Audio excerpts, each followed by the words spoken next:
Te doy la bienvenida al podcast de Innocavi, donde hablamos con personas relacionadas con el mundo de la innovación, la empresa y el marketing online. Mi objetivo es ayudar a tu empresa a que cree una nueva línea de negocio, a que innove de una manera ágil y práctica, aplicando creatividad, Lean Startup y las estrategias de marketing online que emplean las startups más ágiles de Internet. Si necesitas ayuda para crear una nueva línea de negocio en tu empresa, formación o asesoramiento, contacta conmigo en innocavi.com.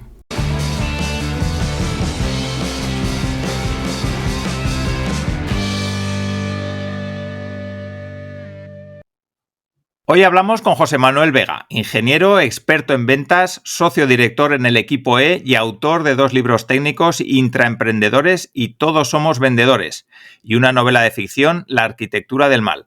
Además, imparte conferencias sobre ventas y estrategia digital y fue músico profesional durante 20 años. José Manuel es un tipo polifacético con el que se puede hablar de casi cualquier tema y es un lujo que visite hoy el podcast de Innocavi. Así que con José Manuel hablaremos de ventas, de intraemprendimiento, de negocios, de estrategia digital, de cómo un ingeniero termina escribiendo una novela de ficción, de personas polifacéticas y de mucho más que estoy seguro que te darán un montón de ideas para aplicar a tu negocio y a tu vida personal. Y saludo ya a mi invitado de hoy. Hola José Manuel y muchísimas gracias por estar aquí. No, muchas gracias a ti por haberme invitado. Es un placer. Muy bien, nada, casi no termino de decir polifacéticas, que sé decirlo, pero me cago en la mar, no me ha salido.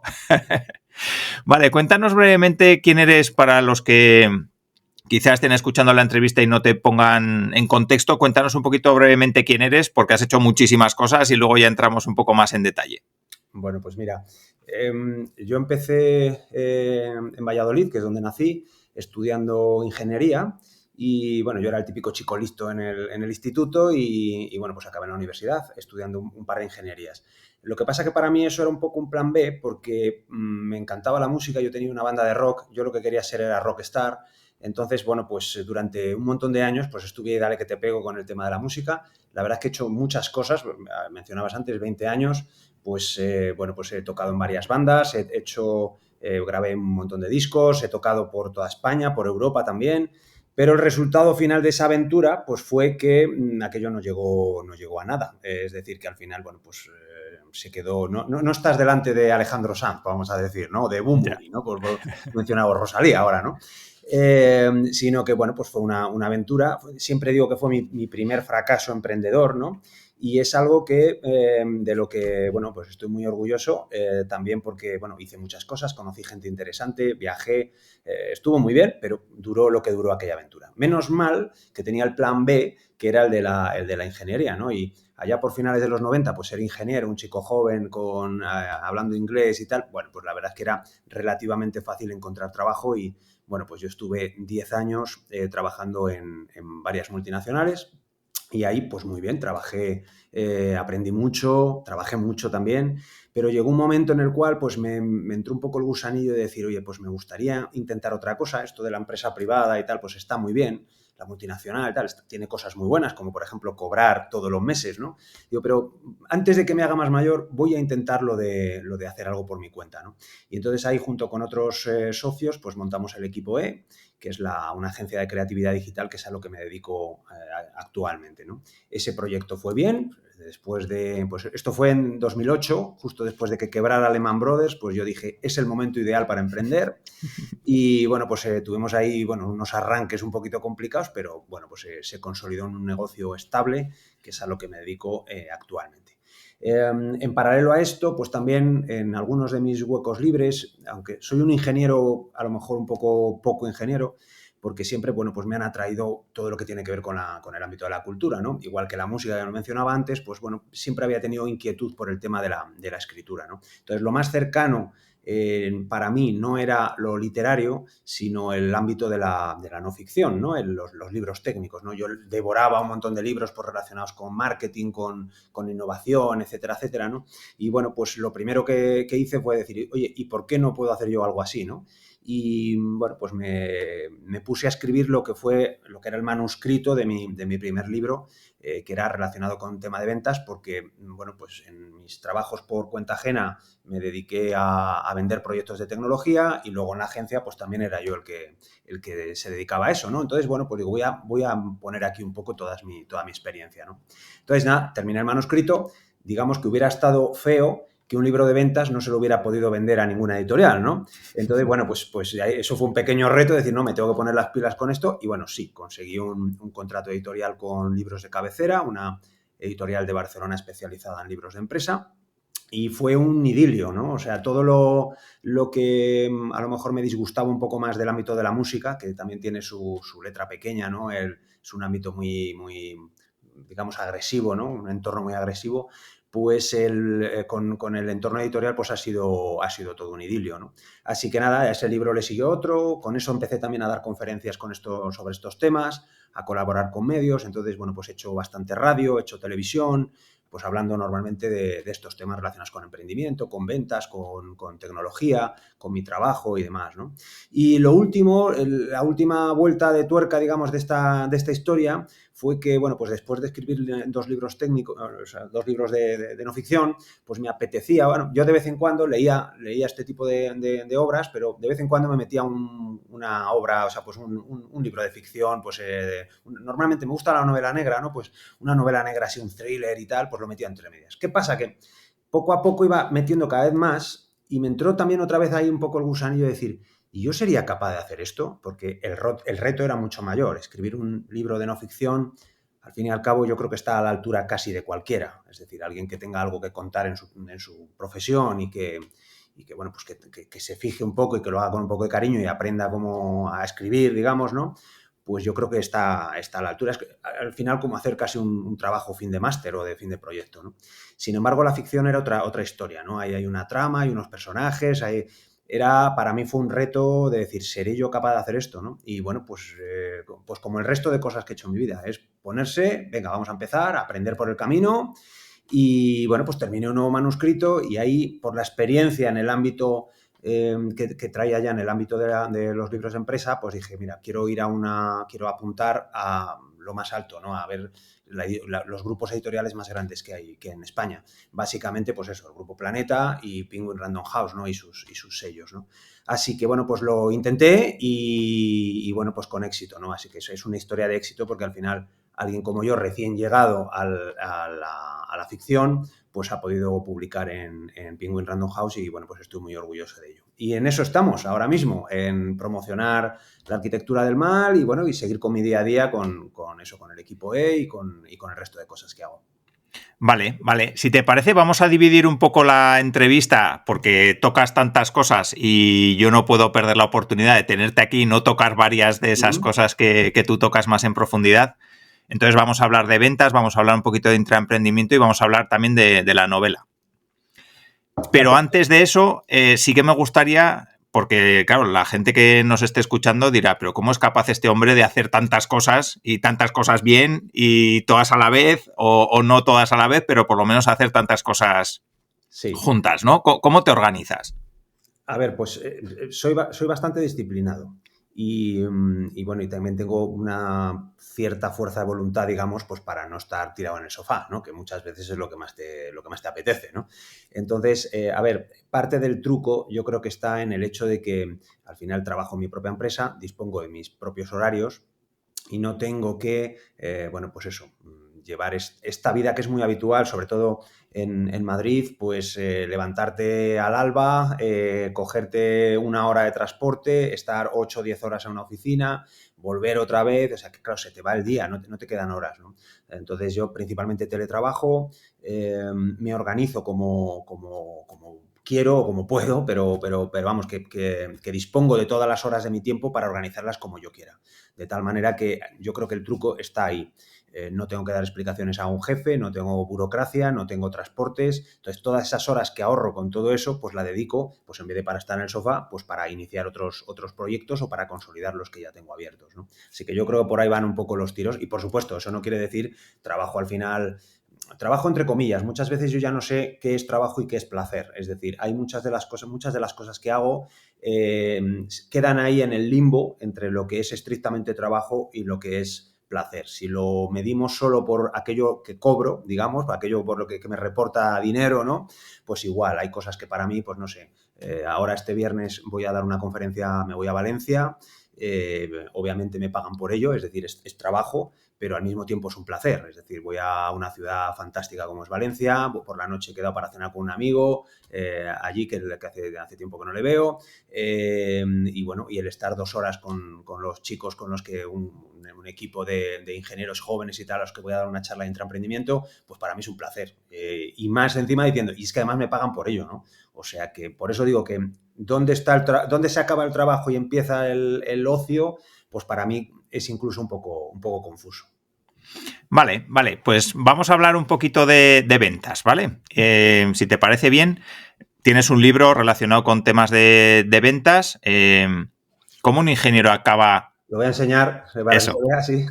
Vale, para los que están en YouTube ya lo han visto y para los que no, pues para los que están escuchando únicamente el podcast, pues ha enseñado la carátula del podcast de Todos somos vendedores. Sí. Vale, ¿cómo termina un ingeniero? Porque yo también soy ingeniero de formación y yo creo que si algo nos caracteriza a los ingenieros es que nos centramos mucho en el producto y poco en cómo venderlo después, ¿no? Sí, por supuesto. Sí. ¿Cómo acaba un ingeniero dedicado a las ventas? Pues esto fue un poco de casualidad y aquí sí que te tengo que decir que cuando, bueno, pues esa época de mi vida que comentaba antes, cuando terminé de estudiar y empecé a buscarme la vida un poco pues para ver a qué me iba a dedicar, ¿no? Con 24 años, pues uno de los trabajos que surgió, de los primeros que me surgió, pues era lo que llamaban ingeniero de ventas. Yo no sabía muy bien ni lo que era, ¿no? Pero me pareció atractivo porque si algo tenía claro al salir de la universidad era que no quería hacer una labor muy técnica, especialmente relacionada con programación y meterme ahí ya la cabeza en el monitor las 8 horas, ¿no? Eso sí que lo tenía claro, pero no sabía muy bien a qué dedicarme. Es decir, y bueno, surgió este tema y bueno, pues tal y como me contaron cuando hice la entrevista, obviamente hice varias entrevistas en varios sitios, pero esta me gustó especialmente en esta primera empresa en la que trabajé, porque me decían, bueno, pues tu misión es, pues junto con los chicos listos que saben, los ingenieros que tienen mucha experiencia, bueno, pues es coger ese proyecto e ir a presentarlo a un cliente y defenderlo y hacer el seguimiento y tal, y bueno, pues conseguir que al final eso pues termine saliendo y luego se ejecute. A mí me parece muy atractiva la idea porque, bueno, pues tenía también esa componente social, ¿no? De conocer gente, de ir a visitar clientes, visitar empresas. Y yo empezaba en aquel momento y digo, oye, pues esto tiene muy buena pinta, ¿no? Y bueno, pues así fueron mis 2 primeros años de experiencia. Luego descubrí que este híbrido entre conocimiento técnico, el conocimiento de un ingeniero, con capacidades de venta, es una bomba en el mercado. Es que hay muy pocos. Entonces, ingenieros que sepan programar hay muchísimos, pero ingenieros que sepan vender hay muy pocos. Entonces, claro, una vez que metes la cabeza ahí, te empiezan a llamar de todas partes, empiezas a ser un perfil muy atractivo, mucho más que el resto. Yo he tenido hace un tiempo una quedada con mis antiguos compañeros de ingeniería, la típica que haces 20 años después, ¿no? Y te reencuentras, ¿no? Y obviamente el perfil más raro de todos los que nos encontramos era el mío, ¿no? La gran mayoría de mis compañeros de promoción, pues ahora mismo son directores en grandes multinacionales y, bueno, siguen más o menos con temas de gestión o con cuestiones técnicas, ¿no? El raro, o uno de ellos, quizás el más raro, era yo, ¿no? No es el camino habitual, ¿no? Pero sí que puedo decir una cosa, y esa es la experiencia que yo tengo, que es esa combinación entre conocimiento en profundidad de un área y capacidad para venderlo, es un bombazo. Vale, ¿y cuándo te diste cuenta que, bueno, no sé si tenías cualidades innatas para vender o llegó un momento en el que dijiste, joder, esto se aprende, tengo que aprender a vender? Sí. ¿Qué les dirías a las personas que dicen no sé vender? ¿Es algo innato? ¿Es algo que se aprende? Cuéntanos un poco tu experiencia. Innato no es. Es decir, obviamente sí que hay alguna peculiaridad innata, pues por ejemplo, el que es muy introvertido, pues siempre lo va a tener un poquito más difícil, porque al fin y al cabo tenemos que, o sea, es una labor social, es un trabajo social, ¿no? De tal manera que si eres muy introvertido y prefieres estar ahí en tu cueva, pues lo vas a tener más difícil que el que ya de por sí, de manera natural, es extrovertido, ¿no? Entonces, eso es una realidad, ¿no? Pero todo lo demás hay que aprenderlo. Es decir, yo estuve 6 años en la universidad y a mí nadie me dijo que yo tuviera que vender nada. Se daba por hecho que se te preparaba para diseñar, para ejecutar, para producir, pero no para vender. Es decir, era como que yo salgo con este conocimiento y me lo quitan de las manos. Y eso es una falsedad enorme y un error muy grande por parte de la universidad en general. Es decir, que se debería de preparar a los chavales para vender, ya no digo vender, porque parece que cuando hablamos de vender pensamos en esa señora que está en una zapatería y te dice, oiga, los zapatos, mírale, llévaselo, que le queda muy bien. No hablamos de eso, hablamos en términos mucho más generales. Por ejemplo, pues representar proyectos, el hacer seguimiento, el estar encima de las cosas, cómo te presentas, cómo contactas con alguien. Todo este tipo de cosas pues se deberían enseñar pues prácticamente en todas las disciplinas, no solo en las ingenierías, ¿no? Y de ahí vienen muchas veces estos palos que tú llegas a la calle, como me pasó a mí, y bueno, pues yo fui aprendiendo sobre la marcha de los compañeros que tenía en estas primeras empresas. Esos 10 años que yo pasé trabajando por cuenta ajena, pues me sirvieron sobre todo para aprender de grandísimos profesionales que trabajaban alrededor mío y bueno, te vas fijando, vas metiendo la pata también, es otra forma de decir, mira, esto que he hecho no me da resultado, no lo vuelvo a hacer. Pues mira, ya me ha quedado ahí el tema, ¿no? Y luego yo también he aprendido mucho de cuando he sido yo el que va a comprar. Es decir, voy a comprar algo, salgo de ese establecimiento o termino esa compra-venta y o bien porque haya sido exitosa, es decir, que al final he comprado algo, o bien porque me he ido con las manos al bolsillo y no he comprado nada, hago el ejercicio de reflexión de decir, ¿qué ha pasado aquí? ¿Qué ha hecho esa persona para que me haya hecho sentir bien y he comprado? O todo lo contrario, me ha hecho sentir fatal o no me ha convencido tal y me he marchado. Pero no todo es precio, no todo eso. O sea, muchas veces ahí la capacidad del vendedor juega un papel importante, ¿no? Así que, bueno, pues de todo eso, pues vas aprendiendo. Todo ese conocimiento fue el que yo puse en Todos Somos Vendedores. Cuando inicié esa aventura de escribir un primer libro, pues dije, ¿de qué puedo hablar? Y bueno, pues el hilo conductor de toda mi vida hasta aquel momento, pues habían sido las ventas sobre todo relacionadas con tecnología B2B, ¿no? O sea, sobre todo entre empresas, ¿no? Y el marketing y todo este tipo de cosas. Entonces, bueno, pues voy a plasmar todo esto en algo que trataba de ser generalista y que trataba de ser amable. Es decir, que no viéramos la profesión de vendedor como algo que muchas veces sucede, como, qué pereza me da esto y tal, sino todo lo contrario, intentar cambiar esa imagen que la gente tiene del ámbito de las ventas. Y eso fue el arranque del libro y cómo hemos llegado hasta aquí. Oye, y te voy a hacer una pregunta que me surge, tengo la curiosidad. ¿Y el síndrome del impostor cuando haces un libro sobre ventas? O sea, porque hay tanta gente que vende bien.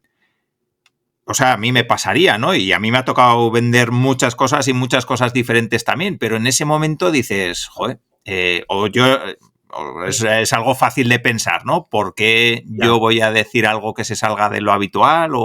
Pues mira, yo el libro se publicó en el año 2012, lo estuve escribiendo durante el año 10 y 11, más o menos, y en aquella época yo me iba a una librería grande, de estas grandes cadenas que hay, me iba a la sección de economía y ventas y lo que me encontraba eran libros escritos por catedráticos de la universidad.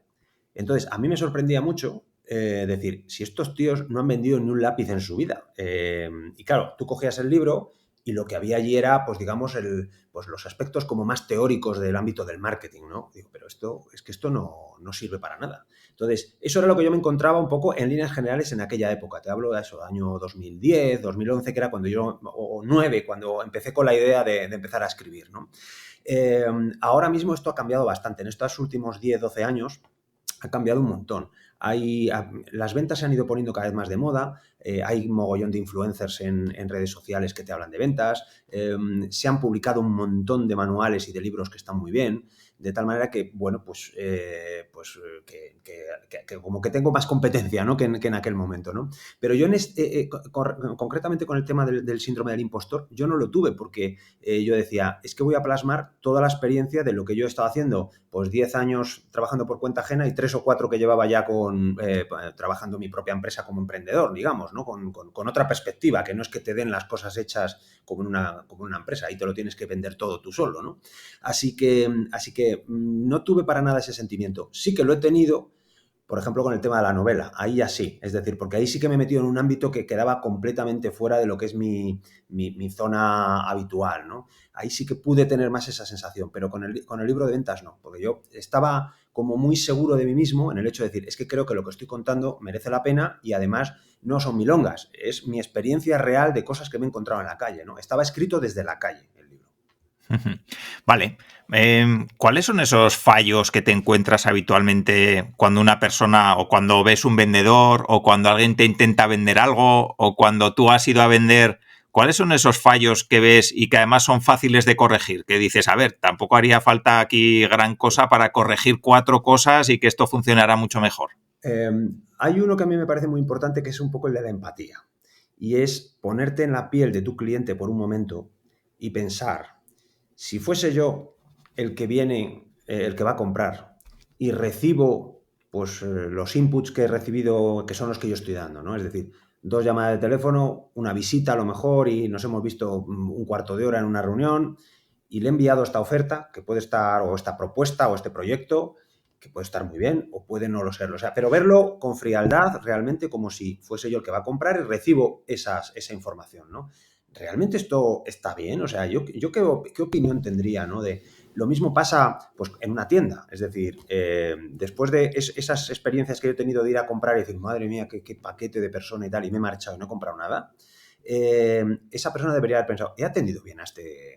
Si hubiera sido yo el que entra a comprar, hubiera comprado con la atención que le he dado, que es que no le he prestado ni más que unos segundos, ni no le he dicho ni hola, buenos días. Entonces, bueno, pues eso, por ejemplo, es algo que podemos corregir fácilmente. El tratar de, en todo momento, ser conscientes de qué pueden pensar mis clientes con la información que yo les estoy dando. Y eso es fácil de corregir, ¿vale? Y bueno, que puede que que consideremos que lo estamos haciendo bien, ¿eh? Luego también compararnos un poco con el mercado, ¿no? Es decir, pues cómo lo están haciendo otros. Para eso tienes que estar en tu sector, te dediques a lo que te dediques. Y esto aplica para eso, como digo, para una tienda o para un trabajo en una multinacional. O sea, aplica para todo. ¿Cómo lo está haciendo la competencia? Esto, ¿cómo lo presentan? ¿Cómo lo defienden? Y bueno, pues de ahí también, bueno, pues oye, tienes que no solo igualarlo, sino intentar mejorarlo, claro, para que tu propuesta sea mejor. Y a veces hacer justo lo contrario, ¿no? De lo que están haciendo. Puede ser, sí, que a veces no tienes por qué, bueno, pues dejarte llevar por la ola de moda. Ahora, por ejemplo, todo el mundo habla de inteligencia artificial, ¿no? Entonces, parece que si tu propuesta no tiene la palabra inteligencia artificial, bueno, pues mira, es que yo me dedico a hacer creatividad, además, en mi agencia, pues es que aquí el parámetro de inteligencia artificial, pues es que no entra por ningún lado, pues no me voy a meter en la moda, ¿no? Así que porque Sí. no me hace falta. Sí, sí. Vale. Sí que me gustaría hablar un poco del título de tu libro. Todos somos vendedores. ¿Todos somos vendedores realmente o no? ¿Cómo lo ves? Pues sí, por eso decidimos ir por ese título, ¿no? Porque realmente, si lo pensamos, y más allá de lo estrictamente profesional, todos estamos imbuidos en procesos de compraventa a diario. Es decir, todos compramos cosas, es decir, que estamos en el otro lado de la cadena. Normalmente el que sabe vender también suele comprar bien. Esto no aplica al revés. El que es un comprador impulsivo no tiene por qué ser un buen vendedor, ¿no?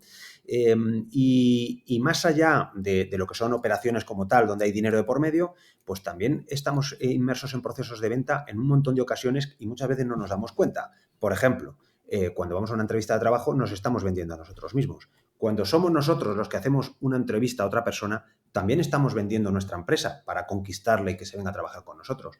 O en lo personal, bueno, pues con tu pareja o con tu familia, pues también estás diciendo playa o montaña. No, mira, mejor playa porque en la playa, fíjate, podemos hacer este plan, podemos hacer este otro tal. Eso también es un proceso de ventas, ¿no? O cuando sales un sábado por la noche, ¿no? En una discoteca, también estás vendiendo tu cuerpo, ¿no? Así que al final no somos conscientes de que somos vendedores en muchas más ocasiones y como no somos conscientes no nos preparamos para ello. Pero yo creo que es un skill, una capacidad muy importante que complementa muy bien a cualquier profesión. Es decir, puedes saber mucho de lo tuyo, que si además de saber de lo tuyo sabes venderlo, entonces eres un crack. Vale, vale. Vamos a cambiar un poquito de tema. Vamos a hablar ahora de la parte de intraemprendimiento, que a mí personalmente me gusta mucho y quiero conocer un poco cómo la tratas tú.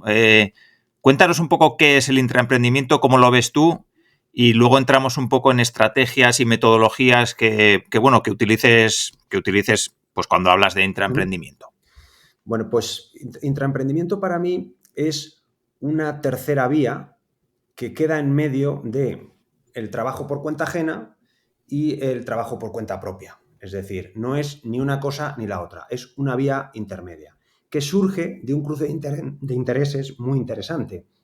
Y es que hay empleados profesionales que muchas veces tienen la chispa de, pues de pasar a la acción, de querer hacer cosas, del emprendimiento es su término más genérico, más general, ¿no? Decir, oye, pues me encantaría hacer determinadas cuestiones, pero no me atrevo a hacerlo por mi cuenta porque, bueno, pues oye, y ahí entran los porqués de cada uno, ¿no? Pues la incertidumbre, el riesgo económico, la entrega personal, cada uno tiene sus razones, ¿no? Por otra parte, vamos a decir, los directivos o las empresas, ¿no? Pues tienen la necesidad de reinvención constante. Es decir, hace 200 años, pues tú eras hijo de herrero, pues tu padre era herrero, tú eras herrero, tu hijo sería herrero y así serían varias generaciones. Hoy en día tienes una idea de negocio nueva que es un éxito y en 2 años pues ya te han copiado y ya lo están haciendo mejor que tú y más barato, ¿no? Así que constantemente las empresas tienen que estar inventando cosas y haciendo nuevas aproximaciones, ¿no? Entonces, en este cruce de intereses, es decir, el empleado que quiere hacer cosas nuevas pero no se atreve a hacerlo por su cuenta y el empleador que necesita pues reinvención y que necesita gente que le ayude para tener nuevas ideas, ahí es donde surge, en esa mezcla de intereses, ahí es donde surge el intraemprendimiento, ¿no?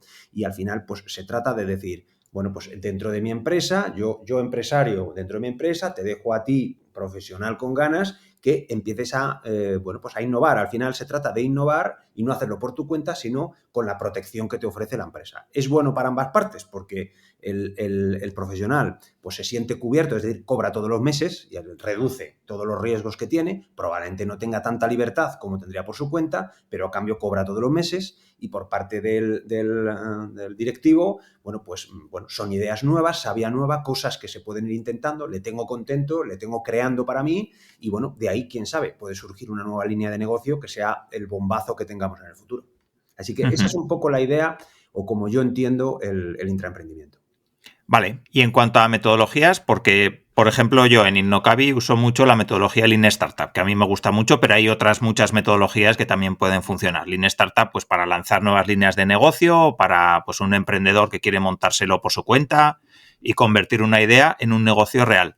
No sé cuáles son, si usas metodologías propias, si usas metodologías o te apoyas como yo en Lean Startup o en cualquier otra. No, mira, yo mi aproximación es diferente. No tanto el uso de metodologías, digamos, más o menos cerradas, como puede ser en esta ocasión, sino yo creo que mi aproximación es un poco más filosófica. Es decir, al final se trata, la clave de que todo esto funcione pasa por la libertad dentro de una empresa. Es decir, si la organización en la que vamos a iniciar un proyecto de intraemprendimiento es completamente cerrada, está atada por burocracia, por unos horarios, por una ubicación física, por una misión de la que no nos podemos salir, ahí hay poco que innovar. La innovación va muy atada con el concepto de intraemprendimiento, ¿no? Es decir, si todo está tan atado, ahí no hay nada que hacer. Entonces, el primer punto para mí muy importante, no tanto a nivel metodológico, pero sí a nivel de concepto, es el de la libertad, dar una determinada libertad a tus empleados para que puedan probar cosas. Y esa es la madre de la innovación, porque si no hay posibilidad de probar cosas, pues no se puede innovar con nada. Seguiremos haciendo lo mismo que hacíamos ayer y que hacíamos la semana pasada y el año anterior, ¿no? Así que ese es el primero, dar libertad. Relacionado con esto, la cultura del error. Y es que, claro, si yo pruebo cosas, no me va a salir bien a la primera, ojalá, pero si no sale bien a la primera, si vienes y me machacas, pues entonces apaga y vámonos. Volvemos a estar otra vez en la casilla de salida. Así que una cierta cultura del error de decir, bueno, lo has intentado. Bien, ¿qué resultados has tenido? Bueno, pues mira, ya sabemos que por aquí no. Venga, pues vamos a seguir por aquí o mira, o lo abandonamos porque definitivamente esto... Pero esa es la manera de enfrentarte a resultados que no siempre tienen por qué ser positivos, ¿no? Y luego, más cosas que a mí me gustan, bueno, pues por ejemplo, la promoción de lo intelectual, ¿no? Dentro de la empresa, ¿no? Igual que hay empresas que le pagan el gimnasio a los empleados pues para que estén físicamente o hacen un chequeo médico, bueno, pues porque te interesa que físicamente estén bien, ¿no? Y que no tengas bajas y que no tengas este tipo de cosas, bueno, pues también te tiene que interesar lo intelectual, ¿no? Cultivar el hecho de que, bueno, pues haya propuestas nuevas, pues haya conexiones nuevas, y que eso es lo que va despertando normalmente la mente de la gente, ¿no? Así que eventos, congresos, escapadas, no sé, llámalo como quieras, pero ese tipo de cosas que hacen que la gente esté habituada a pensar. Es decir, si me das la libertad, no me machacas si me equivoco y además me das la semilla del intelecto, bueno, pues las probabilidades de que ahí surjan cosas nuevas serán muchísimo mayores que en estructuras completamente cerradas donde tú vienes aquí a las 8, haces lo que yo te diga y a las 5 te largas y no quiero saber nada de ti. Esa es un poco la forma en la que yo veo que se forma un ambiente de trabajo que facilita el intraemprendimiento y la innovación, al fin y al cabo. No sé si tienes tú esa impresión, pero yo la palabra innovación creo que se ha maltratado muchísimo durante mucho tiempo. Al final es como cuando se pone algo de moda y siempre se acaba aplicando esa palabra a un montón de casos, ¿no? Como comentas, vamos a innovar y luego es una empresa que realmente no te deja ninguna libertad de nada, sí, que el jefe te mira en todo momento lo que tienes que hacer y no te deja ni un pelo de manga ancha. Sí. Entonces, a mí me da un poco pena porque es una palabra bien bonita, innovación, y creo que durante tanto tiempo se ha maltratado que ahora pues no sé si está recuperando poco a poco otra vez ese concepto que nos gustaría que tuviera o no. ¿Cómo lo ves tú? Sí, estoy de acuerdo contigo. Efectivamente, fue un tema de moda, yo creo que ya hace tiempo. Parece como que todas las empresas tenían que tener un departamento de I+D. Cuando salieron esas siglas, ¿no? Pues sí, era como que si no tenías I+D, pues no. Es como ahora lo que te contaba antes, de ahora con inteligencia artificial, ¿no? Parece que si no tienes un proyecto en marcha de inteligencia artificial es que eres un negado, ¿no? Y bueno, no tiene por qué ser así. Entonces sí, maltratamos durante un tiempo a la palabra innovación, pero bueno, el resultado está ahí. Es decir, si no hubiera innovación, en todos los ámbitos, en su concepción más genérica, ¿no? No habría avance, ¿no? Y lo que está claro es que estamos avanzando en muchísimas áreas. Ya no hablo de lo estrictamente tecnológico, pero sí también, pues yo qué sé, en la medicina. Yo cuando me pasa alguna cosa y voy al médico, no, alucino con los avances que tienen, ¿no? En el ámbito de la medicina, ¿no? Pero vamos, en el transporte, en todo, ¿no? A la revolución del coche eléctrico, ¿no? Que viene, la conducción autónoma. O sea, los avances son enormes y son básicamente porque hay innovación. Si no, pues seguiríamos como estábamos en los 80, ¿no? O más atrás. Vale, si tuviéramos que definir un proceso de intraemprendimiento paso a paso, digamos, dentro de una empresa, ¿cómo lo definirías o cuáles crees que son los pasos principales que debería seguir una empresa para poder implementar o implantar un proyecto de intraemprendimiento? Bueno, yo creo que el primer paso y quizás el más importante es la detección del talento. Cuando eres una compañía con miles de empleados, esto no es tan sencillo. Entonces, el detectar qué personas son las que pueden liderar esos procesos de innovación y de tirar del carro, así por decirlo llanamente, ¿vale? Porque, oye, cuando tienes... Esto es ya sociología pura. Cuando tienes un grupo de 1.000 empleados, pues entre 1.000... pues tienes de todo. Tienes hombres, tienes mujeres, tienes altos, tienes bajos, tienes rubios, tienes morenos, y los tienes más listos y menos listos, y los tienes más innovadores y menos innovadores. Esto es así. Entonces, la detección de esas personas con ganas es muy importante, porque son los que van a tirar de los demás y son los que van a generar esos espacios, digamos, preparados para la innovación. Si tienes a un pequeño líder con un equipo de 4 o 5 personas y tira del carro para adelante, contagia a los demás. Si es lo contrario, es decir, no, quita, no te metas en líos, no, nos han dicho que lo hagamos así, lo hacemos, ya está, y nos vamos para casa, ¿no? Claro, eso es lo que mata la innovación y lo que mata el intraemprendimiento, ¿no? Matar al intraemprendimiento en una empresa significa, además, que esas personas más válidas que llevan esa chispa dentro, si no le das rienda suelta a eso, lo van a hacer en otro sitio. O se van a ir a la competencia o se van a ir y ponerse por su cuenta, ¿no? De tal manera que te interesa que no se marchen. Es decir, si tú no haces nada, se van a marchar los buenos y se van a quedar los malos. Y es lo que te diga, lo que te decía antes, es sociología. Entre 1000 o entre 100 vas a tener listos y menos listos. Entonces, pues te vas a quedar con los menos listos y los listos se van a marchar, ¿no? Así que tienes que dar esa oportunidad para que se hagan las cosas. Entonces, para mí, todo nace. El intraemprendimiento tiene muchísimo que ver con personas y prácticamente nada con el resto, es decir, con las cuestiones más materiales. No me da igual si tienes unas grandes oficinas o muchas furgonetas o muchos fotocopiadoras, ¿no? Lo importante son las personas, independientemente de las fotocopiadoras que tengas, ¿vale? Así que por eso es de donde tiene que nacer todo. Luego, ¿cómo lo montes? Bueno, pues depende mucho de las empresas, ¿no? Hay organizaciones más fáciles, menos fáciles, más complejas en cuanto a procesos, porque, bueno, lo que haces es complejo, más temas de fabricación, bueno, pues que tiene sus procesos complejos y donde es más difícil montar luego, bueno, pues un procedimiento para todo esto, ¿no? Procedimentarlo, ¿no? Pero lo más importante y en lo que se basa todo lo demás es en las personas y, por tanto, en detectar cuáles son los que tienen que liderar tus equipos. Vale, pues perfecto. Yo creo que este bloque también ya está. Vamos a entrar en el de la novela, que a mí me apasiona esa parte y es donde quería, bueno, me llama mucho la atención, ¿no? Porque no encuentro muchos ingenieros que les guste escribir ni que les guste pintar. A mí, por ejemplo, me gusta mucho la pintura, ¿no? Y tengo esa faceta también. Entonces, pues cuando encuentro gente como tú que más o menos tiene mi perfil técnico y les gustan otras cosas que no tienen absolutamente nada que ver, pues a mí me gusta mucho, ¿no? Hablar con esas personas. Genial. Entonces, si te parece, cuéntanos un poquito lo que puedas, lógicamente sin destripar la novela, pero de qué va la arquitectura del mal, para que las personas que no la hayan leído o que no la tengan en mente, pues la tengan.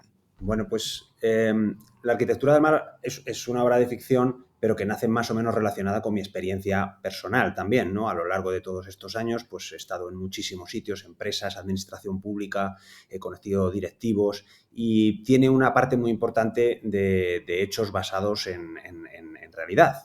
Es decir, cosas que yo me he encontrado o cosas que me he encontrado en primera persona o más o menos directamente y cosas pues, que he leído en medios, ¿no? A partir de ahí, esta fue un poco la idea inicial, esas cosas que yo he vivido que podía montarlas ya no en un libro técnico, sino en una historia, digamos, en una trama de ficción.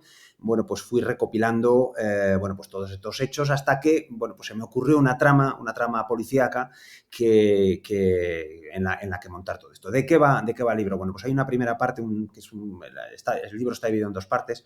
La primera es un thriller más político, vamos a decir, en el sentido de que, bueno, hay una empresa ficticia, una tecnológica española, que podríamos identificar, pues eso, con Telefónica, con Indra, con una empresa de este estilo, ¿no? Y, bueno, pues donde el director general pues se va a jubilar, ¿no? Entonces, bueno, pues hay varios directivos que están ahí en la compañía que, bueno, pues que quieren llegar a ese puesto, ¿no? Entonces, bueno, pues empiezan a hacer un poco la puñeta entre ellos, ¿no? Entonces, todo nace desde ahí, ¿no? Desde la ambición de querer llegar a lo más alto. Esto empieza a complicarse bastante, es decir, las puñetas que se hacen entre ellos, los codazos que se dan entre ellos, pues empiezan a ser cada vez más potentes, porque no se trata de ganar, se trata de machacar al contrario, ¿no? Aunque sea tu compañero, ¿no? En paralelo a esto también entra en lo político, ¿no? Porque con lo político pasa exactamente lo mismo, pues igual, también hay una protagonista, es una consejera de la Comunidad de Madrid, que es una recaudadora también para su partido, con mucho dinero negro, está relacionada con la empresa. Bueno, todas estas vidas se empiezan a entremezclar entre ellas hasta que, bueno, estos empujones pues hacen que aparezca un cadáver con unas siglas grabadas con un cuchillo en el vientre. Y a partir de ahí pues inicia una investigación, es la segunda parte de la novela, una investigación para ver qué es lo que ha ocurrido, ¿no?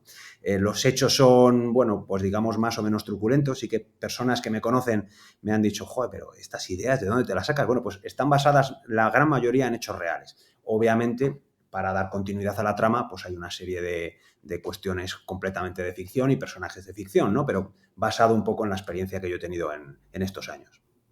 Vale, sin contar que haya Claro, sí. un asesinato y una persona con un Exacto, cuchillo eso es clavado, parte de ¿no? la sinopsis, o sea que efectivamente, no, no he conocido a nadie que haya matado a nadie, o eso creo, ¿vale? Es decir, esa parte, pues obviamente es pura ficción, sí. Vale, sí que me gustaría volver un poco a los inicios, porque al principio has comentado que te gustaba mucho leer libros técnicos y luego poco a poco ibas intercalando novela, thriller de ficción y tal, pero ¿cuál es el momento o el proceso en el que dices, joder, esto también lo puedo hacer yo? Voy a probar. Sí, hay un momento en el cual me pica el gusanillo como para decir, si quiero llamarme escritor, debería de intentar esto. Es decir, hay cantidad de autores que han publicado decenas de libros técnicos y no han escrito una novela en su vida, ¿no? Y eso no les quita mérito del hecho de que sean grandísimos autores, ¿no? Yo conozco algunos de ellos, ¿no? Pero bueno, a mí me apetecía el decir, oye, pues ¿por qué no puedo intentar yo esto? Y claro, aquello empezó como algo, como un proceso puro de aprendizaje. Es decir, al principio, imagínate, pues tengo que describir mi primer personaje, ¿no? Bueno, pues te vas fijando. Yo he aprendido a base he sido autodidacta. En el ámbito literario he sido autodidacta. Bueno, pues me fijo cómo lo hacen en novelas que me han gustado y bueno, pues voy viendo, voy cogiendo un poco el tono de cómo lo voy a contar, ¿no? Tienes que ir tomando decisiones por el camino, ¿no? Pues bueno, ¿qué lo voy a escribir? ¿En primera persona o en tercera persona? ¿Y cómo voy a hacer la trama? ¿Y hago saltos en el tiempo o no los hago? Bueno, pues al final yo he ido imitando un poco el estilo de los libros que más me han gustado y al final lo que he intentado escribir es la novela que a mí me hubiera gustado leer. Es decir, si yo hubiera encontrado esta novela, me hubiera encantado. Y es un poco el estilo que a mí me gustaba. Y eso es un poco el objetivo con el que nació todo esto. Obviamente el camino no ha sido fácil. Estuve mucho tiempo escribiendo y rectificando porque, bueno, pues oye, era un ámbito nuevo y me costaba mucho más. Es decir, si hubiera escrito un tercer libro técnico, pues bueno, pues hubiera ido bastante rápido. Esto otro no, porque depurar todo eso, pues me costó mucho tiempo. Vale, y bueno, te quiero preguntar un poco por el proceso, pero antes te quiero preguntar, porque ayer escuché justo una entrevista a Juan Gómez Jurado que decía, a ver, yo llegué a un punto en el libro en el que, joder, no sabía ni yo por dónde salir. No sé si a ti eso te ha pasado, que llegas a un punto que dices, la madre de Dios, lo que he liado esto y ahora a ver cómo Sí. salgo de aquí. Bueno, en mi caso no ha sido así, porque yo sabía, tenía en la cabeza la trama completa, es decir, dónde empezaba y dónde acababa y cuál era un poco la solución del asunto, ¿no? Lo que no tenía eran los espacios intermedios. Y esto sí que ha sido un ejercicio de creatividad que me ha encantado, ha sido una experiencia muy, muy chula, porque, bueno, pues tú sabes que el personaje A se tiene que encontrar con el personaje B para que luego pase otra cosa que ya sabes que va a pasar, pero tienes que hacer que ese encuentro, pues no es que paseaban por la calle y se encontraron, ¿no? Tienes que hacer algo, pues que sea vistoso, que sea, bueno, pues que sea creíble sobre todo, ¿no? Dice David Lozano, amigo mío, escritor, dice, la realidad no tiene por qué ser creíble, pero el escritor sí.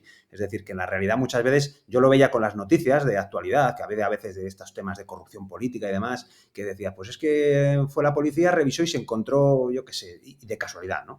Claro, tú eso no puedes recurrir a ese tipo de recursos. Entonces, bueno, pues cuando me encontraba con estos agujeros que yo tenía en mi trama, bueno, pues ahí había veces que se me ocurría más fácil y otras veces que no tanto. Entonces, a veces me quedaba enganchado ahí y, bueno, pues trataba de, bueno, utilizar técnicas de creatividad más o menos al uso, ¿no? Dejarte las cosas en la cabeza, pensar en ello, pensar en otros momentos, no estar machacando ahí, sino, bueno, pues dejarlo estar hasta que se te vaya surgiendo una idea bueno, pues que sea original y que haga que todo al final fluya y cuadre, ¿no? Así que en ese sentido, la historia, ya digo, yo la tenía clara de cómo iba a empezar y cómo iba a terminar.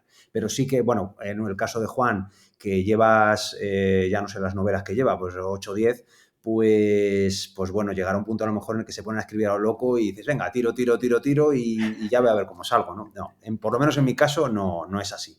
Estoy con una segunda novela y bueno, pues ya tengo la trama establecida, o sea que sé cómo acaba y cómo termina, pero bueno, me vuelve a pasar un poco lo mismo. Los huecos que tengo en el medio los iré resolviendo según avance. Vale, ¿y esa segunda es continuación de esta primera o no? O no No, sé si lo no. puedes decir. No, es una historia nueva y, bueno, pues poco más puedo contar de momento, porque esto es un proyecto que está arrancando. O sea que esto de Sí. momento, pues eso, proceso de creatividad y de ir cerrando personajes, bueno, escribiendo las primeras páginas y bueno, en eso estoy. Vale, cuéntanos un poco cómo es el proceso, porque a mí me llama mucho la atención. Yo soy un poco, pues eso, ingeniero, ¿no? Un poco cuadriculado y claro, yo me imagino cómo se escribe una novela y supongo que se empieza de principio a fin, pero antes tienes que tener estructura. O sea, todo Sí. esto lo hablo desde mi suposición de A cómo. ver, claro, pero probablemente tu mentalidad y la mía sean muy parecidas. En esto yo he ido conociendo poco a poco a, bueno, pues escritores en eventos y demás, y bueno, pues yo también me interesa un poco el tema y les pregunto bueno, pues por lo menos yo funciono como tú has dicho, es decir, yo tengo que tener un poco primero la trama en su conjunto, es decir, tengo que saber a dónde voy a ir. Y esto también yo creo que es muy, muy ingenieril, ¿no? Muy de objetivos, bueno, pues esa forma de trabajar. Probablemente haya otros muchos que lo hagan de otra manera, y como lo que contaba Juan, que va a lo loco, ¿no? Y yo no, yo lo tengo claro de principio a fin, empiezo por un esquema de tiempo, ¿no? De cómo va a ir, de qué cosas van a suceder en cada momento. Y nada, y empiezo a escribir por el principio. También sé de otros que dicen, bueno, pues empiezo por el capítulo 7 que me hace mucha ilusión el encuentro de no sé qué, empiezo por allí y luego vuelvo para atrás. Yo no, empiezo por el principio. Obviamente, por ejemplo, en la arquitectura del mal, cuando ya estaba en 3/4, he tenido que volver para atrás para que me cuadrara todo perfectamente con lo que pasa después, ¿no? O incluso con la obra terminada. Claro, yo como era la primera, pasó por un montón de procesos de editing, ¿no? De tal manera que hubo cosas que sobraron, tal. Aparte que luego cuando ya fiché con Plaza y Janés, que es mi editorial, el grupo Penguin Random House, pues pasé por un proceso de editing profesional que también hizo que se cambiara el libro en pues, aproximadamente un 15%, pues fue nuevo, ¿no? Bueno, pues escenas que sobraban, algún personaje que sobraba. Esto eran sugerencias de mis editores que me decían, mira, yo creo que para hacerlo la historia redonda, pues vamos a hacer este tipo de cambios, ¿no? Y eso me vino muy bien porque, bueno, oye, es alguien profesional que se supone que está en tu equipo, ¿no? Y que lo que busca, que tiene mucha más experiencia que tú y que lo que se busca es el conseguir una obra lo más acabada posible, lo mejor posible, ¿no? Y lo más comercial posible. Así que, bueno, pues confié en su criterio y hice los cambios que me sugerían y yo creo que la versión final pues ha quedado, iba a decir, explosiva. Pues sí, algo así. Sí.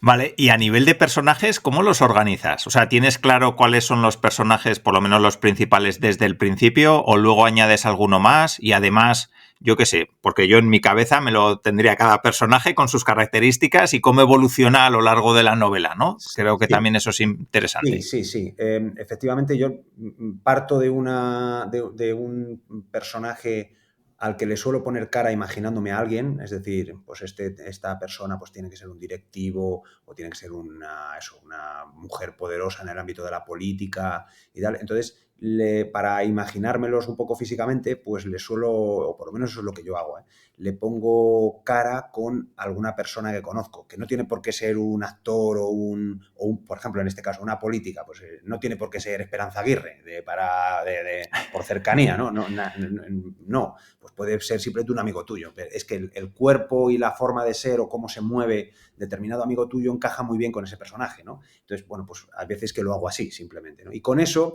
me resulta mucho más fácil el hacer las descripciones, porque yo digo, mi amigo X, que es un poco el cuerpo físico que representa a este personaje, si le dieran esta noticia, ¿cómo reaccionaría? Pues cómo es su cara, cómo son las expresiones con las manos. Todo esto me ayuda para meterme en lo que es la descripción ya como tal, pues de los diferentes pasajes y las reacciones que va teniendo y todo esto, ¿no? Para mí es el truco que me ha servido para enfrentarme a la descripción de personajes, que es una cosa que he hecho por primera vez en mi vida, ¿no? En estos últimos años, ¿no? Así que esa es la manera. Luego ya, obviamente, hay un momento en el que se separa tu amigo X, que es el que da vida al personaje no sé qué, con los hechos que van sucediendo. Obviamente, a lo mejor tu amigo pues encaja solo en lo físico o solo en la forma de ser, o es una mezcla de dos personas, que también me ha pasado. Mira, el cuerpo me encaja el de esta persona, pero la forma de ser potente o muy enérgica o tal, la de esta otra, ¿no? Entonces, bueno, pues te lo vas imaginando un poco sobre la marcha y con eso vas conformando al personaje. Vale, vale. ¿Y qué es lo mejor y lo peor de escribir una novela? Porque seguramente la mayoría de las personas que te están escuchando tienen, como yo, tengo idealizado el tema de, joder, buah, qué guay, escribir una novela tiene que ser la pera. Y cuando la acabas ya tiene que ser, vamos, creerte el amo del mundo. Sí, sí, sí. Pero seguro que hay un lado oscuro como en casi todas las Sí, cosas. sí, sí. A ver, partes bonitas hay un montón. Partes bonitas, a mí el proceso de escritura como tal me gusta mucho. Esa es la parte solitaria, pues eso, hablábamos antes de los horarios y de cómo me organizaba y tal, pues muchas veces es por la tarde-noche, cansado ya de haber hecho una jornada y digo, bueno, voy a tirar una paginita, aunque solo sea, venga, voy a tirar esta escena que la tengo a medias, venga, pues me voy a poner con ello. Y esas partes suelen ser que me dan como mucha paz, te pones ahí y tal, o relees lo del día anterior, puede estar bien o puede no estar tan bien, lo empiezas a corregir, pero esa parte es muy bonita, o sea, la del escritor, esa imagen que tenemos, el escritor metido en su cueva, ahí con el portátil, pues esa yo la disfruto un montón, me gusta mucho, ¿no? Hay otras partes muy bonitas, pues por ejemplo, los contactos con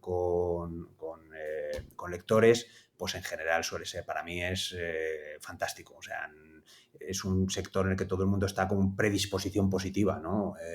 Entonces viene la Feria del Libro, por ejemplo. He ido muchos años a la Feria del Libro o a Sant Jordi en Barcelona bueno, pues la gente viene, te cuenta sus cosas, normalmente más profesional con los libros técnicos o con la novela, pues igual, el tema de las firmas, toda esta parte es un gustazo, ¿no? Así que todo eso, pues muy bien. Hay un momento de subida muy importante que es cuando firmé el contrato con Penguin, ¿no? La búsqueda de editorial, quizás porque yo ya estoy acostumbrado, a lo mejor otra persona lo pone como un infierno, ¿no? La búsqueda editorial, ¿no? Pero yo, como estoy acostumbrado a lo que son procesos de venta, pues para mí fue natural. Es decir, bueno, sé lo que tengo que hacer, sé cómo tengo que contactar, sé cómo tengo que convencer, porque es lo que hago en mi día a día, en mi trabajo, con los proyectos de mi agencia. De tal manera que sería como enfrentarme a un cliente nuevo en mi agencia, ¿no? Bueno, pues eso mismo es lo que hice con las editoriales y, bueno, pues el proceso para mí fue más o menos natural. Tampoco es que diga que fue la caña de divertido, ¿no? No lo es. Bueno, es un proceso es un proceso de venta, ¿vale? Es un proceso profesional, ¿no? Pero bien, el momento de firmar el contrato y de encontrarte ya allí en las oficinas, conocer a las personas y tal, pues eso también es un subidón, ¿no? Es decir, joder, es que aquí ayer estuvo, pues por ejemplo, yo, mis compañeros top en la editorial, pues son eso, pues Juan Gómez Jurado, Javier Castillo, yo que sé, Elizabeth Benavent, todo este tipo de autores superventas con los que dices, bueno, es que han estado firmando el contrato en la misma sala que yo, ¿no? Así que eso, pues es un subidón. Para mí es probablemente el momento más increíble de toda esta aventura, porque, hombre, yo tenía las expectativas altas, pero no tanto como para, de entrada, llegar a una editorial tan grande, ¿no? Y, por tanto, pues estoy encantado con todo eso. Entonces, esto un poco así lo positivo, ¿no? O sea, encuentros con lectores, la escritura, tal, todos estos eventos con la editorial, con conocer a compañeros escritores, que es otra experiencia, gente mucho más lista y mucho más exitosa que tú, ¿no? De la que puedes aprender. Yo eso lo valoro muchísimo, el tener ese tipo de compañeros y el aprender de todos ellos. O sea, todo eso para mí es la parte positiva. La parte negativa, bueno, a ver, primero, por ejemplo, a mí no me gustan nada los tiempos. Todo esto siempre es un proceso tan lento, parece que es tan lento que a veces desespera, ¿no? Bueno, pues tú estás ahí con tu libro, las revisiones, no sé qué, estás deseando verlo, tocarlo, ¿no? Mira, lo voy a para los que vean luego la imagen, en este caso la arquitectura del mal, pues hasta que lo tienes en tus manos, ¿no? Y lo tocas y tal, es todo un poco como desesperante, ¿no? Y luego, una vez que el libro sale a mercado, hay una parte también muy dura que es la de la promoción y el marketing. Esta parte, o sea, se publican diariamente muchísimos libros. Tú vas a cualquier librería y la mesa de novedades está hasta arriba permanentemente, ¿no? Entonces, hacerte tu hueco ahí es muy complicado. Muy, muy complicado. Independientemente de que tu libro sea mejor, peor, del trabajo que tú hayas hecho, de lo que te intentes mover, la verdad es que esa parte desespera y esa parte es muy dura. O sea que sobre todo, para que luego, y ahí también es otro momento duro, cuando, después de todo el esfuerzo, es decir, hablamos de, yo estuve 4 años desde que empecé a escribir hasta que tuve el primer manuscrito acabado, ¿no? Luchar para conseguir el mejor contrato editorial, ¿no? Lo consigues. Pasas por un proceso de editing de varios meses.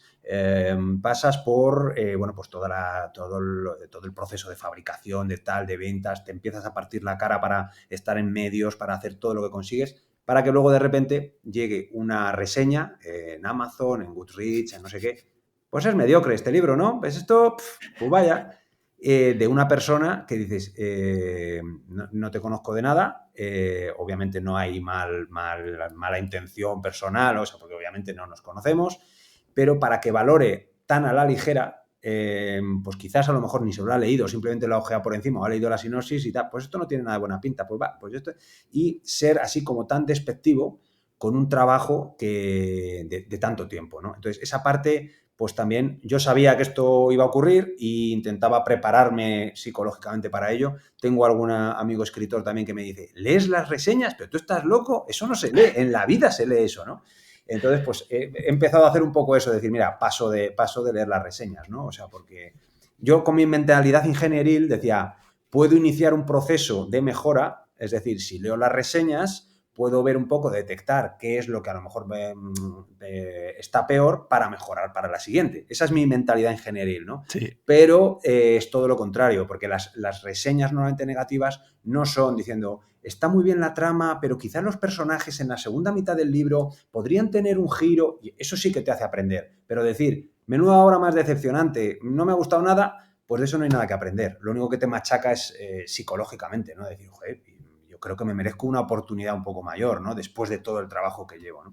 Así que esa parte también es jodida, sí. Sí, y ahora ya has decidido no leer las reseñas Sí. o todavía te pica la A curiosidad y ver, vas ahí algún a... día he hecho un ojillo así, un poco, ¿no? Cuando me encuentro alguna por ahí y tal, pero sí, las leo lo justo y le hago el caso el justo. Porque si entras ahí, claro, las buenas, guay, pero las malas, y es que las va a haber, es decir, no puedes gustar a todo el mundo. Ya. Los más grandes, yo qué sé, Javier Castillo, compañero mío en un tío exitoso total, ha salido su serie en Netflix, ha sido un bombazo, es decir, un éxito total y sin embargo le machacan con muchas críticas, ¿no? Y me parece una cosa completamente injusta. El día que tú seas capaz de hacer el 10% de lo que ha conseguido Javier Castillo, permítete el criticarle, pero hasta entonces cállate la boca. O sea, es un poco como yo lo veo, ¿no?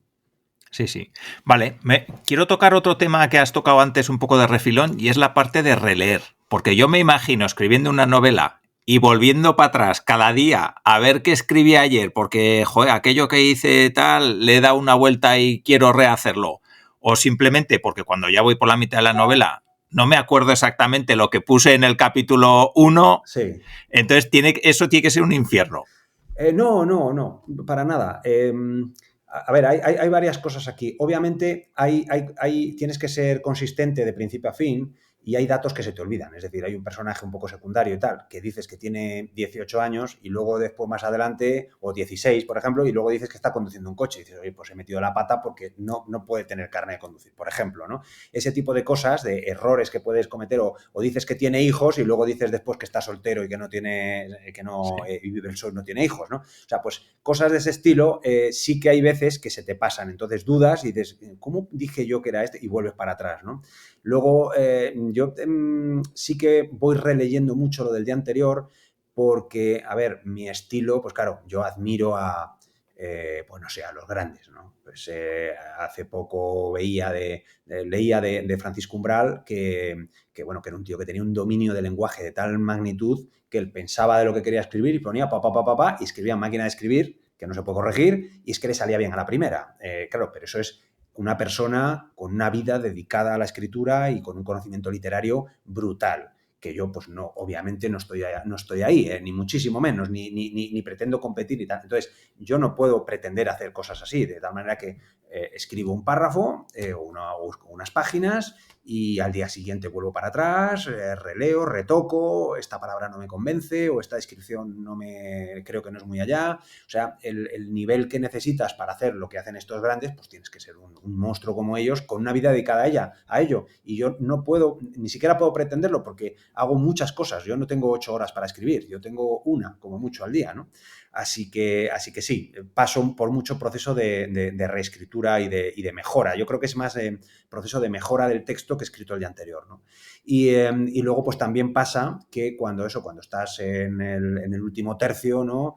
Pues a lo mejor para que esos agujeros que hablo antes, que dejo en blanco y que voy creando, pues para que eso tenga sentido, pues tiene que haber pasado otra cosa antes. A lo mejor no la he tenido en cuenta. Bueno, pues vuelvo para atrás y doy el guiño que luego me abre la puerta de algo que va a suceder después, ¿no?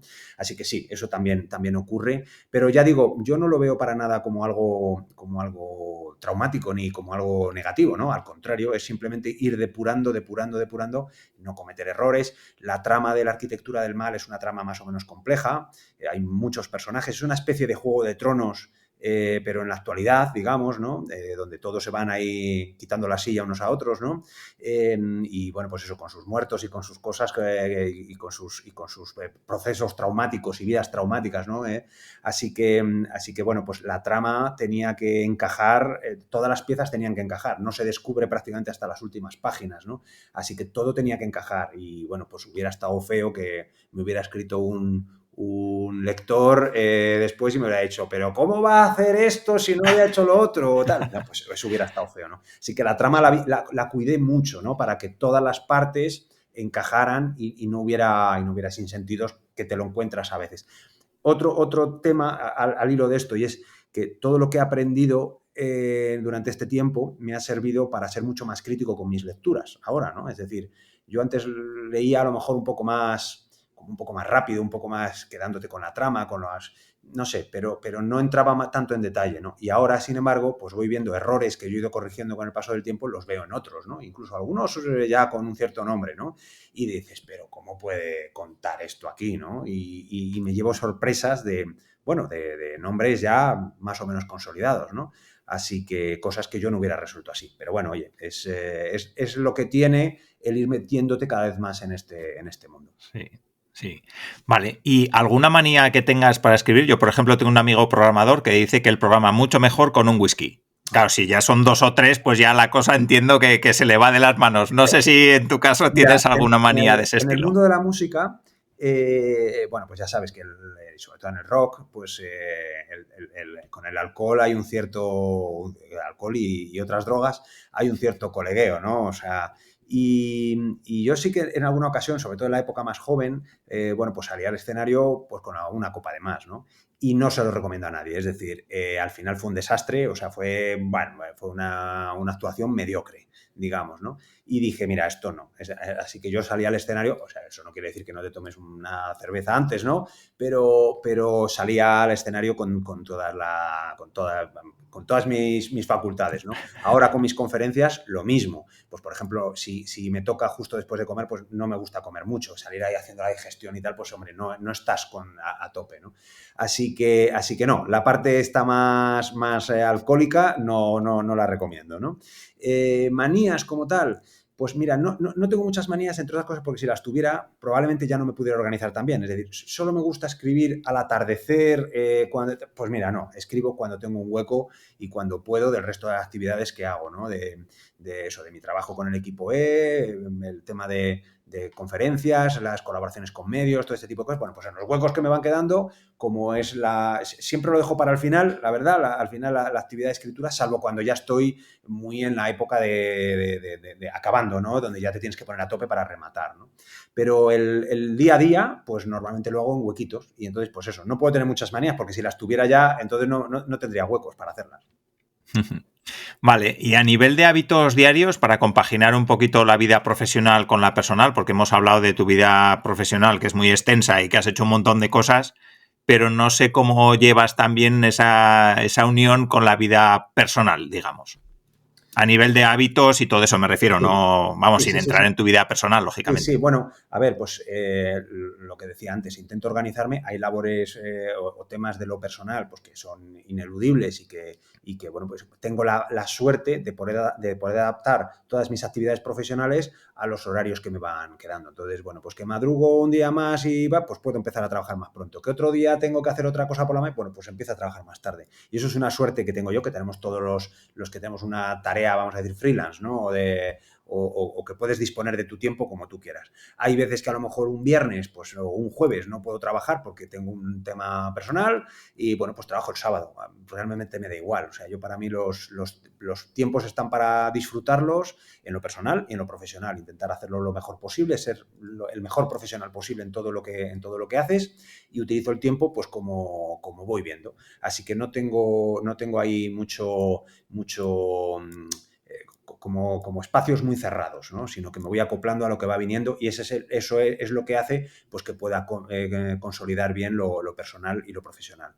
Luego también el deporte me da el tiempo de desconexión, quizás, hablando de hábitos personales, ¿no? Pues el tiempo de desconexión y de reconectar conmigo mismo y muchas veces también de ideas. O sea, vivo en la Sierra de Madrid, al lado de las montañas y del bosque. Entonces, pues bueno, salgo a correr, hago trail running por la montaña, y bueno, pues son ratos normalmente en los que muchas veces voy pensando, mientras voy ahogado intentando subir la montaña, voy dándole vueltas a este personaje, ¿cómo podría hacer yo? Y voy con eso, y bueno, y surgen las ideas ahí bueno, de cosas que luego pues paso a escrito, ¿no? Me da esos momentos de desconexión y sobre todo de recuperar fuerzas. Y bueno, creo que es un proceso químico, ¿no? El proceso de segregar hormonas que hacen que vuelvas otra vez con mucha más energía, ¿no? Así que esto, para mí el deporte ha sido un descubrimiento tardío, porque yo no había hecho ni el huevo hasta prácticamente los 40, ¿no? Y con la crisis de los 40, pues surgió este tema, y bueno, y me sirve mucho bueno, pues para poder con el día a día tener energía y seguir para adelante. Vale, y ya casi para acabar, sí que me gustaría preguntarte qué crees que hace falta para poder escribir una novela. Porque eso, tú eres ingeniero, hay gente de letras que escribe también, hay gente que no ha estudiado en su vida y también escribe, pero seguro que hay características que son necesarias para poder llegar a escribir una novela. Por ejemplo, a mí se me ocurre una que es la paciencia, ¿no? Y la constancia. Sí, o sea, sí. Pues mira, pero seguro que hay la más. primera es querer. Es decir, al final esto me apetece, me parece un proyecto súper interesante al que dedicar tiempo libre y querer. Entonces, si eso no sale de tu fuerza, pues no. Para mí hay algo que es: no me gustaría arrepentirme en el futuro de las cosas que no he hecho. Es decir, puedes empezar algo, intentarlo con todas tus ganas, hacerlo lo mejor posible, que funciona, porque yo podría no haber editado, podría no haber salido, pero bueno, al menos que no me queda la cosa de lo intenté. Eso pasa con la música. Llevo fuera del ámbito de la música ya pues 20 años prácticamente, ¿no? Y bueno, pues me queda la satisfacción de decir, lo intenté, quise dedicarme a la música profesionalmente y lo intenté con todas mis fuerzas y con todas mis ganas. No pudo ser, pues no pudo ser, pero al menos no me queda la cosa de no haberlo intentado, ¿no? Bueno, pues con esto es lo mismo. ¿Te apetece hacer algo? Un proyecto, por ejemplo, en el ámbito de la cultura, del estilo que sea, inténtalo lo mejor posible, ¿no? Y luego, lo que tú has dicho, la constancia, la fuerza de voluntad. Al final es un proceso que dura mucho tiempo. Escribir una novela lleva muchísimo tiempo. En mi caso, como era la primera vez y tuve que pasar por varios procesos de aprendizaje entre medias y demás, pues fueron 4 años.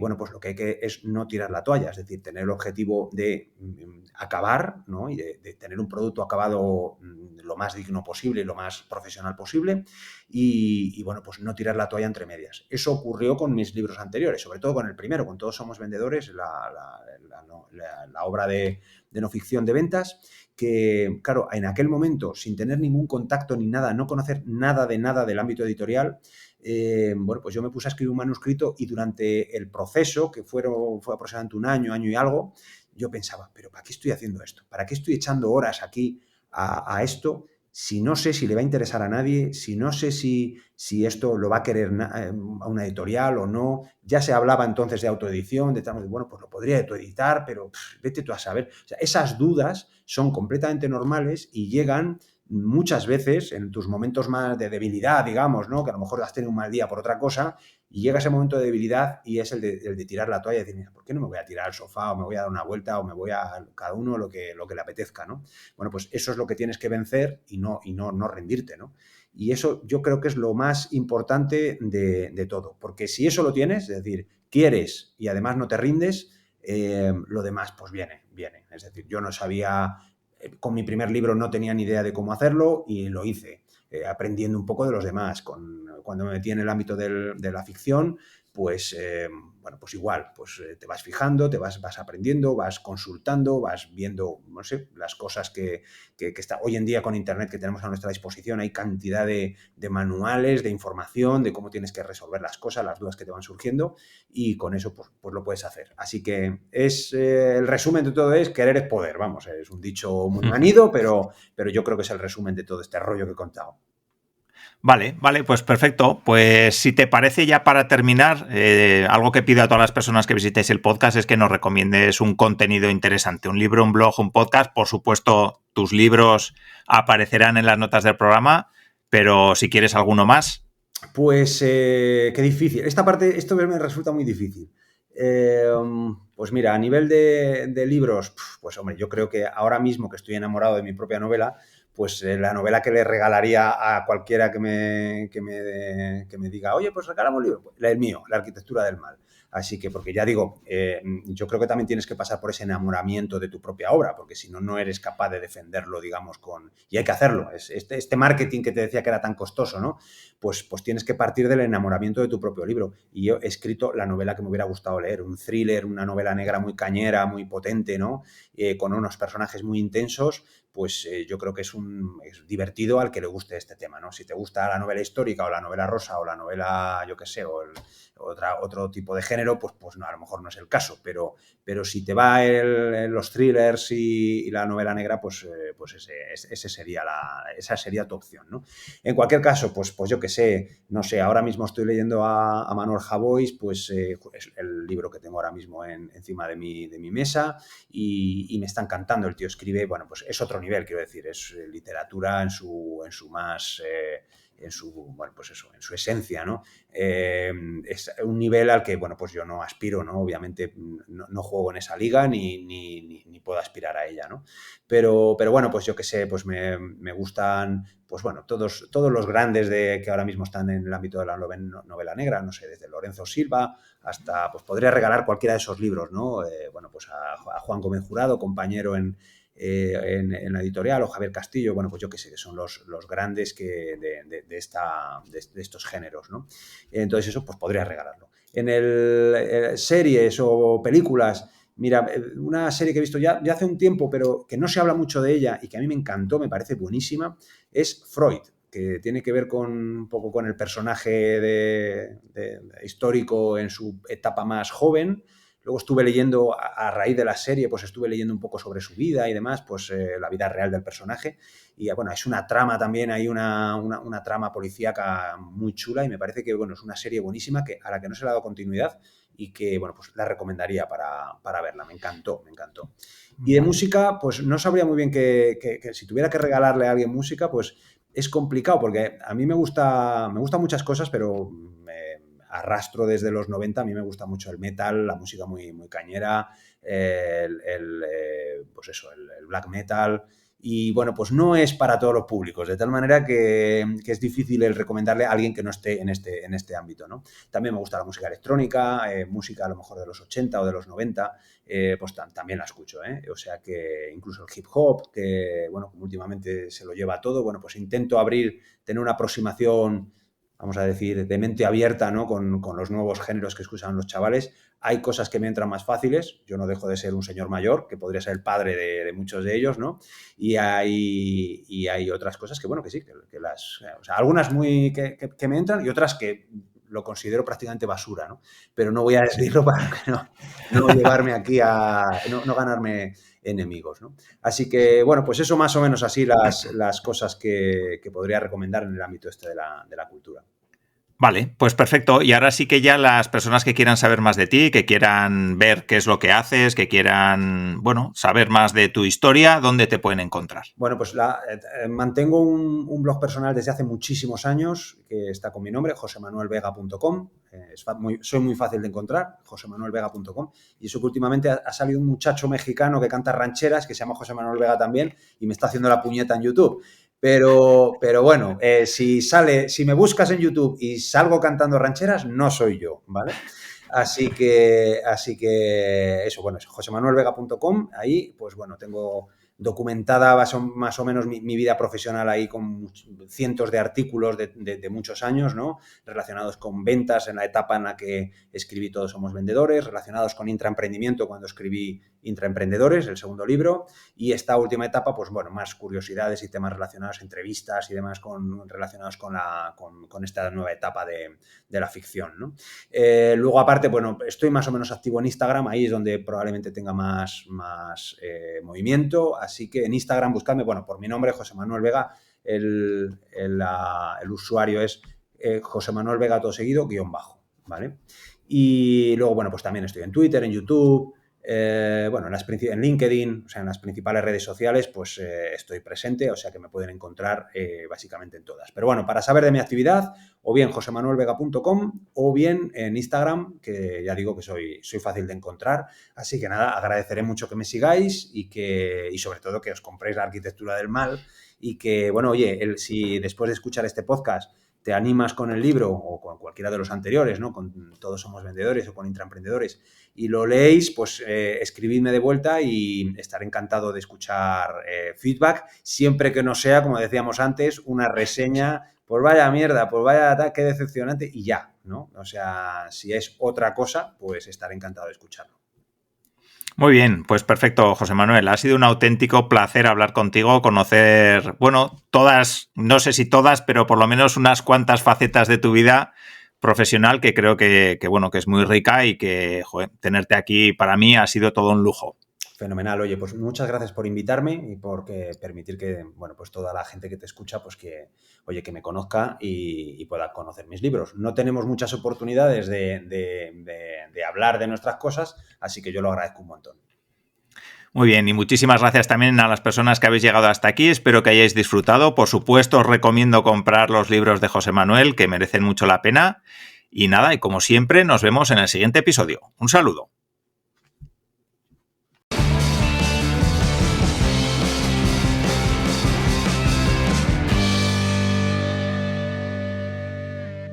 Muchas gracias por haber llegado hasta aquí. Espero que este episodio te haya gustado y sobre todo que te aporte herramientas, estrategias y casos prácticos para poder aplicar a tu empresa. Y recuerda que si quieres lanzar una nueva línea de negocio al mercado en tu empresa, en innocabi.com te puedo ayudar con formación y asesoramiento para aplicar creatividad, Lean Startup y las estrategias más innovadoras de marketing online. Contacta conmigo en innocabi.com y hablamos.